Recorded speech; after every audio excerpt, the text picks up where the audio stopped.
చెప్పండి, రాధా గారికి ఇంకేం బ్యాడ్ హ్యాబిట్స్ ఉన్నాయి? నేను చెప్పను. చెబితే ఇంటికి వెళ్ళగానే నా మోచి వెనక్కి విరిచి వీప్ మీద గుద్దుతాడు. ఎందుకు వంక? చాడీలు చెప్పడానికే వచ్చింది, చెప్పు. బాగా పుస్తకాలు చదువుతాడు. అది బ్యాడ్ హ్యాబిటా? చదవటం బ్యాడ్ హ్యాబిట్ కాదు. చదివి ఎదుటి వాళ్ళకి ఇంట్రెస్ట్ ఉందో లేదా తెలుసుకోకుండా క్లాస్ పిక్కుతావే అది. ఎప్పుడు కంప్యూటర్ ముందే కూర్చుంటాడు. ఖచ్చితంగా అది బ్యాడ్ హ్యాబిటే. కార్ స్పీడ్ గా తోలుతాడు.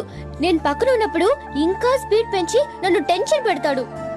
అది సరే, సిగరెట్ మందు లాంటివి అవేం లేవు. ఉంటే చంపేయను. ఆయనకిష్టం లేనివేంటి? అది వద్దు, నేను చెప్తే మీరు ఫీల్ అవుతారు. పర్వాలేదు, చెప్పండి. ఆడవాళ్ళు స్లీవ్లెస్ వేస్తే ఇష్టపడడు. గోళ్లు పెంచుకుంటే అస్సలు ఇష్టపడడు. ఆయనకిష్టమైనవేంటి? చెప్పండి. గ్రీన్ కలర్ డ్రెస్ అంటే చాలా ఇష్టం. అందరితో కలిసి ఉండడం అంటే రాధకి చాలా ఇష్టం. ఈ వయసులో కూడా వాళ్ళ అమ్మ ఒడిలో పడుకోవడం అంటే మరింత ఇష్టం. అన్నింటికంటే నన్ను ఏడిపించడం చాలా చాలా ఇష్టం. ఇంతకీ రాధా గారు మంచివారా చెడ్డవారా?